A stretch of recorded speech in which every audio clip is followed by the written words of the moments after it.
Did Sunday and Dominic have an arranged marriage? I don't think they have an arranged marriage in like the medieval sense of the father decides and the woman has no choice. I think that their marriage was encouraged by both families. I don't think it would have gone forward if they didn't genuinely like each other. I don't think that that's what's happening here. I think that Dom's wife passed away very suddenly, and here was a family looking for, you know, an alliance, and these two people liked each other. Also, I would like to remind everyone that Dom has known Sunday since she was a teenager. Feel about that however you will.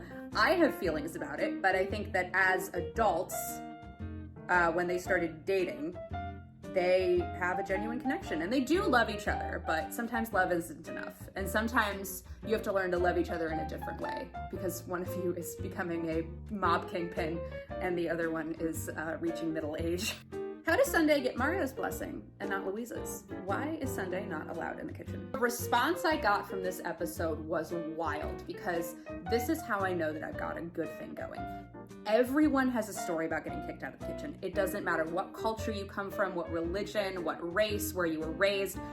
Getting kicked out of the kitchen is like the biggest insult that could possibly happen to you. I think even though Mario is a very traditional Italian man, there's an appeal in that, you know, this person is just doing the work.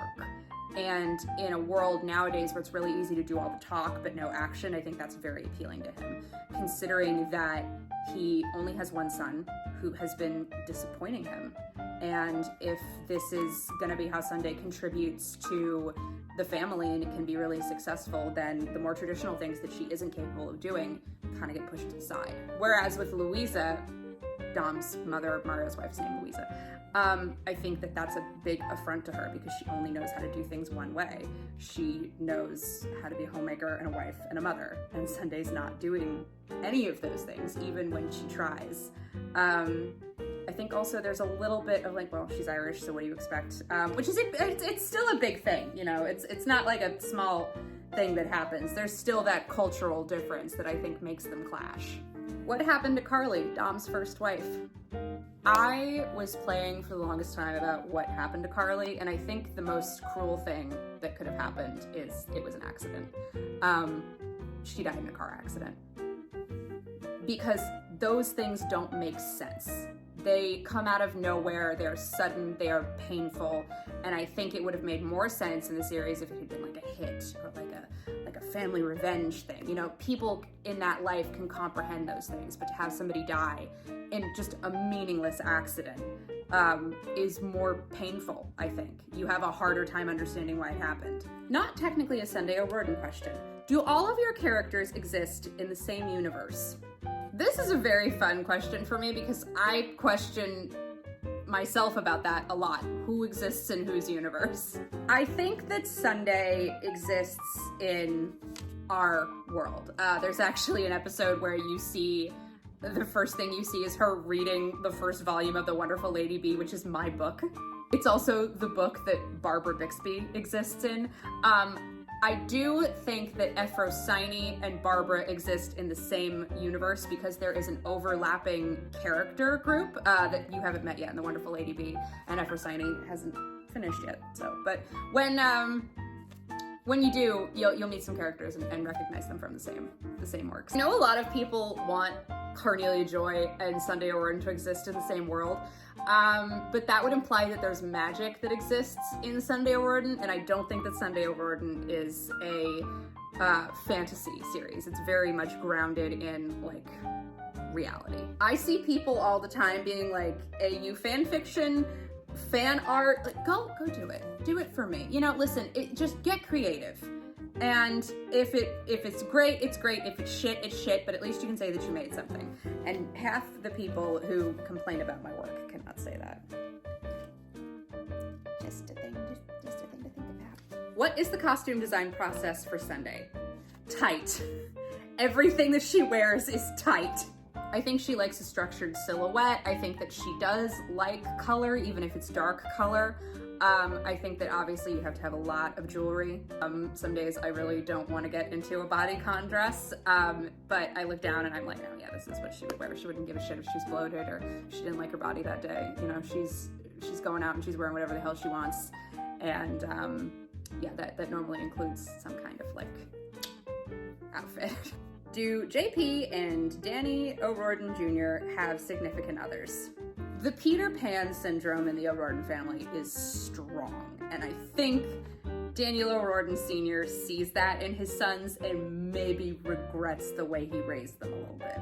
I think like a lot of fathers who had to fight their way up a system, you want better for your kids, you want your kids to have an easier life, so I don't think that Daniel put pressure on his sons as much as maybe should have been applied, so they both kind of don't want to grow up, which means that they are adult men who are still running around like teenagers. They haven't really risen in the ranks of the family, and neither one of them is married. Not to say that neither one of them doesn't have children. In the funeral episode, Sunday very clearly goes to Daniel's date and is like, do not let my brother get you pregnant, implying that this has happened before. So I think Danny's got a baby mama or two out there. I think that JP is a little bit more of a wet blanket when it comes to relationships. I don't think he connects with people very easily, where I think Daniel falls in love and then hits it and gets in his feelings and freaks out and leaves. Oh yeah, but the girls have to get married. The girls have to get married immediately. Boys have time. You know, you're young, you gotta run around, sow your oats. Bet nobody's ever heard that one before. If Sunday O'Riordan was ever greenlit as a series, who would you cast? There is an ever expanding notes thing in my notes of people that I want to work with, that I want to cast, and it's huge and varied, and every day I make a change to it. I mean, you always want some of the greats, you know, you always want somebody who has been like a staple head of the mob movies. You want a Pesci or a De Niro or a Buscemi. I would love if Steve Buscemi worked on Sunday O'Riordan, because he's Nucky Thompson, and I would never be able to get my dad off of the set. My dad loves Steve Buscemi. I think the great thing about ensemble casts is that you can get some great industry icons, but you can also bring in people that maybe are not as well known. In like Western media, you can bring in people that are just starting out. You can bring in all these people, and because everywhere has a mafia, everywhere has organized crime, everywhere has a mob, I mean, the sky's the limit. Just to have a cast of like incredible women. That's the thing about, you know, what I would want with Sunday O'Riordan is that the women are always the ones in the front making active decisions, whether or not they're the bosses. They're always the ones that you're following. They're always the ones that you're rooting for or rooting against. They are making the active decisions that drive the series. And the men are just there. You know, in every mob movie, you have beautiful women who are just sort of hanging out and, you know, being eye candy. And I would subvert that and have the men just hanging out and being pretty. You know, it must be a nice break for them. That's not even getting into like guest directors and guest stars and cameos. And like I said, like you can have such a varied, rich cast and, you know, have a lot of fun and have it be like bloody and sexy and, you know, kind of dark and also really funny. And I won't know what I'm looking for until I see it. That's always my thing when it comes to casting. You know, I can have an idea, but then someone comes in and I'm like, I can't deny you. Like, you get it. You know, my perspective has been changed. I think at the end of the day, the most important rule of writing is show, don't tell. And I think sometimes with series or movies or things that come out now, everybody tells you, oh, well, this is so great because of this. Oh, and this is so great because of that. No, and we're so diverse because of this. And we're so progressive because of that. I don't want to tell you. I want to show you. I want to show up with a writing team of really amazing people and a crew of incredible actors and just present to you something really awesome that you can find parts of yourself in, or you can see something you've never seen before. And at the end of the episode, you get online and you write about how it made you feel, and then you connect with people that otherwise maybe you wouldn't have connected with. And that's the magic of storytelling, you know? That's my hope for it, at least. Thank you all so much for your questions. I hope that answered a few and maybe prompted some others that you can leave in the comment section. And I'm just really happy to be here with you guys, and this was fun. And I love that you're as engaged as I am with this, because otherwise it wouldn't be as fun to do. But thank you guys so much, and I hope you have a wonderful rest of your day.